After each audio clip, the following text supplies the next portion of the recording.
न तस्य रोगो न जरा न मृतो प्राप्तस्य योगाग्निमयम शरीरम। भारत की अत्यंत प्राचीन आध्यात्मिक परंपरा में योग का अत्यंत महत्वपूर्ण स्थान है। भारत की ऋषि परंपरा ने इसीलिए योग के बारे में और उसके महत्व के बारे में ये बातें कहीं कि योगाग्निमय शरीर जिसे प्राप्त हो जाए वहाँ न रोग है, न बुढ़ापा है और न ही मृत्यु। स्वाभाविक रूप से भारत की सनातन परंपरा की इस महत्व को लोगों ने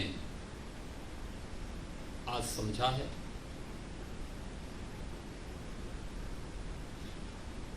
जब हम अंतर्राष्ट्रीय योग दिवस के 6ठे संस्करण में प्रवेश कर रहे हैं तो स्वाभाविक रूप से इसका और महत्व बढ़ जाता है।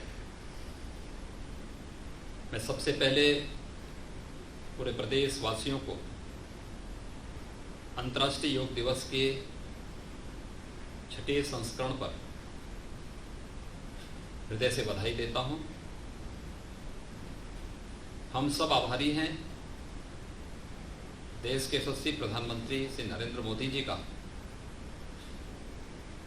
जिनकी दूरदर्शिता और भारत की इस अत्यंत प्राचीन आध्यात्मिक परंपरा को उन्होंने वैश्विक मंच पर एक स्थान दिलाया। जब 21 जून की तिथि अंतर्राष्ट्रीय योग दिवस के रूप में मान्यता प्राप्त हुई और आज देखते ही देखते दुनिया के 193 से अधिक देश योग की इस परंपरा के साथ जुड़ करके भारत के साथ एक आत्मीय संवाद बना रहे हैं। भारत की इस ऋषि परंपरा के प्रसाद को वैश्विक मंच पर स्थापित करने के लिए हम प्रधानमंत्री मोदी जी का हृदय से अभिनंदन करते हैं। अंतर्राष्ट्रीय योग दिवस के इस वर्ष के कार्यक्रम में हम लोगों को कुछ बातों का सावधानी रखनी आवश्यक होगी। खासतौर पर जब पूरी दुनिया वैश्विक महामारी कोरोना से जूझ रही है। कोरोना वायरस भले ही किसी भी रूप में क्यों न हो, लेकिन इसका संक्रमण बहुत तीव्र है और इसलिए सावधानी आवश्यक है। सार्वजनिक स्थानों पर निकलने के पूर्व मास्क लगाना, 2 गज की दूरी का पालन करना, स्वच्छता के नियमों का पालन करना, ये अत्यंत महत्वपूर्ण है। पब्लिक गैदरिंग कहीं नहीं होने देना, यानी कहीं पर मास गैदरिंग नहीं होगी, बड़ी संख्या में लोग नहीं जुटेंगे। इसलिए स्वाभाविक रूप से अंतर्राष्ट्रीय योग दिवस पर सामूहिक योगाभ्यास नहीं हो पाएगा। इस बार का योग दिवस अपने घर में रह करके आयुष मंत्रालय भारत सरकार के द्वारा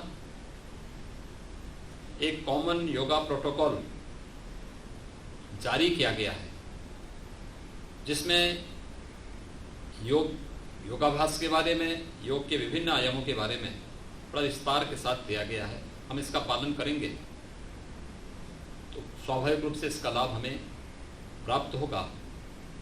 उत्तर प्रदेश के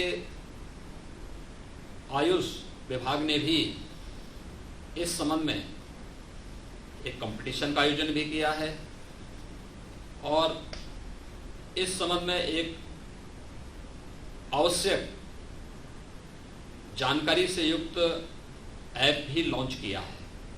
और मैं चाहूँगा कि सभी प्रदेशवासी, खासतौर पर योग के प्रति जिन लोगों में थोड़ी भी जागरूकता है, वे अगर इस अभियान के साथ जुड़ेंगे और योग दिवस के अंदर अपने योगाभ्यास के कार्यक्रम को, अपने फोटो को उसमें अपलोड करेंगे, तो स्वाभाविक रूप से उस कंपटीशन को एक पार्ट भी बनेंगे।